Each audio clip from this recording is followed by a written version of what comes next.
Malleus Maleficarum, concerning witches who copulate with devils. Why is it that women are chiefly addicted to evil superstitions? There is also, concerning witches who copulate with devils, much difficulty in considering the methods by which such abominations are consummated. On the part of the devil, first, of what element the body is made that he assumes; secondly, whether the act is always accompanied by the injection of semen received from another; thirdly, as to time and place, whether he commits this act more frequently at one time than another; fourthly, whether the act is invisible to any who may be standing by. And on the part of the women, it has to be inquired whether only they who were themselves conceived in this filthy manner are often visited by devils, or secondly, whether it is those who were offered to devils by midwives at the time of their birth, and thirdly, whether the actual venereal delectation of such is a weaker sort. But we cannot here reply to all these questions, both because we are only engaged in a general study, and because in the second part of this work they are all singly explained by their operations, as will appear in the 4th chapter, where mention is made of each separate method. Therefore, let us now chiefly consider women, and first, why this kind of perfidy is found more in so fragile a sex than in men. And our inquiry will first be general, as to the general condition of women; secondly, particular, as to which sort of women are found to be given to superstition and witchcraft; and thirdly, specifically with regard to midwives, who surpass all others in wickedness. Why superstition is chiefly found in women. As for the first question, why a greater number of witches is found in the fragile feminine sex than among men, it is indeed a fact that it were idle to contradict, since it is accredited by actual experience, apart from the verbal testimony of credibly witnesses, and without in any way detracting from a sex in which God has always taken great glory that his might should be spread abroad. Let us say that various men have assigned various reasons for this fact, which nevertheless agree in principle. But the natural reason is that she is more carnal than a man, as is clear from her many carnal abominations. And it should be noted that there was a defect in the formation of the first woman, since she was formed from a bent rib, that is, a rib of the breast, which is bent, as it were, in a contrary direction to a man. And since through this defect she is an imperfect animal, she always deceives. For Cato says, when a woman weeps, she weaves snares. And again, when a woman weeps, she labours to deceive a man. And this is shown by Samson's wife, who coaxed him to tell her the riddle he had propounded to the Philistines, and told them the answer, and so deceived him. And it is clear in the word of God. And all this is indicated by the etymology of the word, for femina comes from fe and minus, since she is ever weaker to hold and preserve the faith. And this, as regards faith, is of her very nature, although both by grace and nature faith never failed in the Blessed Virgin, even at the time of Christ's Passion, when it failed in all men. Therefore, a wicked woman is by her nature quicker to waver in her faith, and consequently quicker to abjure the faith, which is the root of witchcraft. And as to her other mental quality, that is, her natural will, when she hates someone whom she formerly loved, then she seethes with anger and impatience in her whole soul, just as the tides of the sea are always heaving and boiling. Many authorities allude to this case. Ecclesiasticus, there is no wrath above the wrath of a woman. And truly, the most powerful cause which contributes to the increase of witches is the woeful rivalry between married folk and unmarried women and men. This is so even among holy women.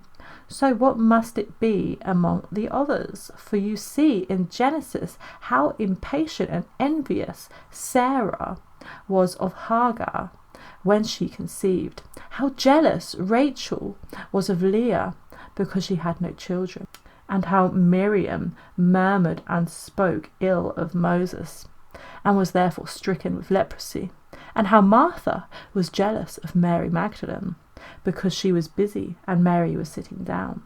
To this point is Ecclesiasticus, neither consult with a woman touching of her of whom she is jealous, meaning that it is useless to consult with her, since there is always jealousy, that is envy, in a wicked woman. And if women behave thus to each other, how much more will they do so to men? A certain honest man was bargaining with a woman and would not come to terms with her about the price of some article. So she angrily called after him, "You will soon wish you had agreed." For witches generally use this manner of speaking, or something like it, when they wish to bewitch a person by looking at them.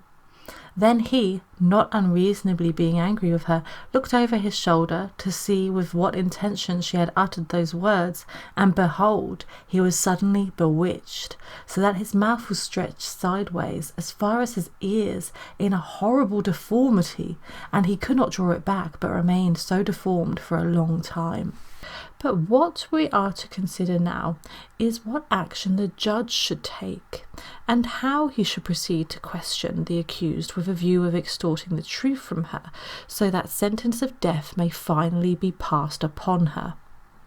And here, because of the great trouble caused by the stubborn silence of witches, there are several points which the judge must notice, and these are dealt with under their several heads. And the first is that he must not be too quick to subject a witch to examination, but must pay attention to certain signs which will follow, and he must not be too quick for this reason. Unless God, through holy angel, compels the devil to withhold his help from the witch, she will be so insensible to the pains of torture that she will sooner be torn limb from limb than confess any of the truth.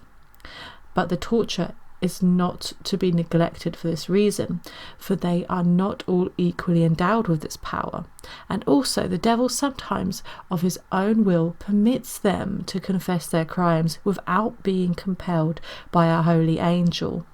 And for the understanding of this, the reader is referred to that which is written in the second part of this work concerning the homage which they offer to the devil. For there are some who obtain from the devil a respite of 6 or 8 or 10 years before they have to offer him their homage. That is, devote themselves to him, body and soul, whereas others, when they first profess their abjuration of the faith, at the same time offer their homage. And the reason why the devil allows that stipulated interval of time is that during that time he may find out whether the witch has denied the faith with her lips only, but not in her heart, and would therefore offer him her homage in the same way. For the devil cannot know the inner thoughts of the heart, except conjecturally from outward indications, as we showed in the first part of this work, where we dealt with the question whether the devils can turn the minds of men to hatred or love. And many have been found who, driven by some necessity of poverty, have been induced by other witches, in the hope of ultimate forgiveness in confession, to become either total or partial apostates from the faith. And it is such whom the devil deserts without any compulsion by a holy angel, and therefore they readily confess their crimes, whereas others who have from their hearts bound themselves to the devil are protected by his power and preserve a stubborn silence. And this provides a clear answer to the question how it comes about that some witches readily confess and others will by no means do so. For in the case of the former, when the devil is not compelled by God, he still deserts them of his own will. in order that by temporal unhappiness and a horrible death he may lead to despair those over whose hearts he could never obtain the mastery. For it is evident from their sacramental confessions that they have never voluntarily obeyed the devil, but have been compelled by him to work witchcraft. And some also are distinguished by the fact that after they have admitted their crimes, they try to commit suicide by strangling or hanging themselves, and they are induced to do this by the enemy, lest they should obtain pardon from God through sacramental confession. This chiefly happens in the case of those who have not been willing agents of the devil, although it may also happen in the case of willing agents after they have confessed their crimes, but then it is because the devil has been compelled to desert the witch.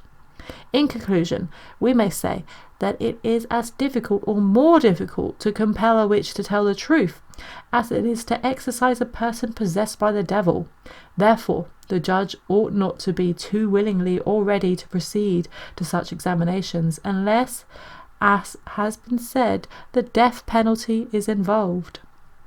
And in this case he must exercise great care, as we shall show, and first we shall speak of the method of sentencing a witch to such torture.